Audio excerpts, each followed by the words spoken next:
हाय students, ये है hidden physics means concept behind the concept. हम लोग देख रहे हैं equation v is equal to u plus A t. ये इक्वेशन क्या है और कैसे आई? हालांकि ये इक्वेशन आप काफी सालों से पढ़ते आ रहे हैं, लेकिन आज देखेंगे इसके पीछे क्या है फिजिक्स। देखिए, इसमें एक्सीलरेशन अगर आप डिफाइन करें, ए क्या है? Rate of change of velocity. यानी रेट क्या होता है? रेट मींस 1 सेकेंड में चेंज। 1 सेकेंड में जो भी चेंज होता है that is rate of change.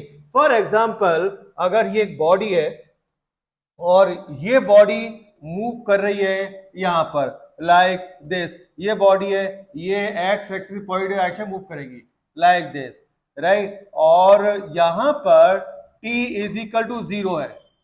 ये 1 second, 2 second, third, 3 second, 4 second and so on. 1 second में इसकी वेलोसिटी है, मान लीजिए 10 मीटर पर सेकेंड, फिर हो गई 20 मीटर पर सेकेंड, 30 मीटर पर सेकेंड, और 4 सेकेंड में लेट से 40 मीटर पर सेकेंड। तो 1 सेकेंड में कितना चेंज हुई? यहाँ पे 0 थी, 0 मीटर पर सेकेंड, तो ये हुई 10 मीटर पर सेकेंड। तो 1 सेकेंड में कितना चेंज हुआ? 10 मीटर पर सेकेंड का। 1 से 2 सेकेंड में चेंज कितना हुआ? 10 मीटर पर सेकेंड का, एंड सो ऑन। तो आपने देखा हर सेकंड में जो चेंज हो रहा है वो इक्वल है, और 1 सेकंड में जो वेलोसिटी में चेंज होता है वो ही एक्सीलरेशन होता है। तो 1 सेकंड में एक्सीलरेशन की वैल्यू कितनी हो गई? 10 मीटर पर सेकंड मींस 10 मीटर पर सेकंड स्क्वायर। सिमिलरली हर सेकंड में एक्सीलरेशन कितना है? 10 मीटर पर सेकंड स्क्वायर। इसलिए ये मोशन अंडर यूनिफॉर्म एक्सीलरेशन हो रहा है। हमें ऐसे पता चलता है एक्सीलरेशन कांस्टेंट है या वेरिएबल। अगर हर second different different amount change होता, कभी 10 का, कभी 15 का, कभी 12 का, तो एक्सीलरेशन वेरिएबल होता, राइट। तो ये कांस्टेंट एक्सीलरेशन में मोशन हो रहा है। अब हम देखते हैं ये इक्वेशन कैसे आई। मान लीजिए बॉडी मूव कर रही है, एक बॉडी मूव कर रही है u से, तो उसकी कांस्टेंट वेलोसिटी मूव कर रही है, तो ऑल द टाइम इसकी वेलोसिटी क्या होगी? u। और t सेकंड में कितना इंक्रीज हो गई? इंक्रीज क्यों हो रही है? क्योंकि एक्सेलरेशन क्या है? एक्सेलरेट करना, वेलोसिटी इंक्रीज होना।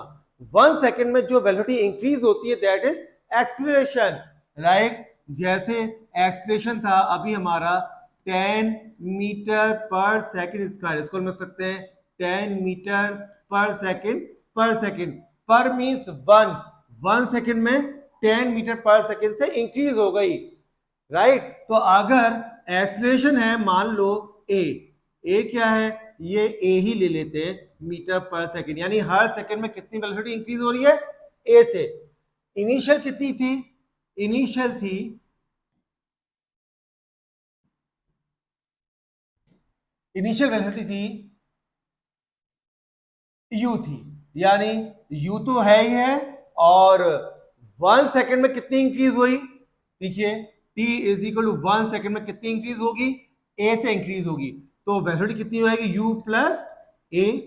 आफ्टर 2 सेकंड कितनी होगी? u तो थी और कितनी और इंक्रीज हो गई? पहले सेकंड में a से और नेक्स्ट सेकंड में भी a से, यानी u प्लस 2 इंटू ए।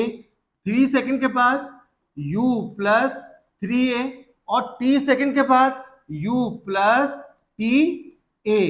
वेलोसिटी हो गई t सेकंड के बाद, तो v is equal to u plus A T equation आ गया दोस्तों। तो आपने देखा कि जो v is equal to u plus A T है, इसमें u क्या होता है? इनिशियल वेलोसिटी, और ए टी क्या है? ए टी है increase in velocity, increase in velocity in time t, in time t। तो u तो थी और t सेकंड में कितना और इंक्रीज हो गई? 80 से और इंक्रीज हो गई, तो टोटल कितना होगा? u plus 80। अगर a होता रिटार्डेशन तो कम हो रही होती, हर सेकंड थोड़ी थोड़ी कम हो जाती। जो कम वाला पार्ट अगर ऐड करें तो टोटल कितनी कम हो गई? 80। तो u थी स्टार्टिंग में, कम कितनी हो गई, -80 से कम हो गई, तो कितनी आ गई, v is equal to u minus 80। तो ये इक्वेशन था कि v is equal to u plus 80 and u minus 80 क्या सिग्निफाई करते हैं। That's all.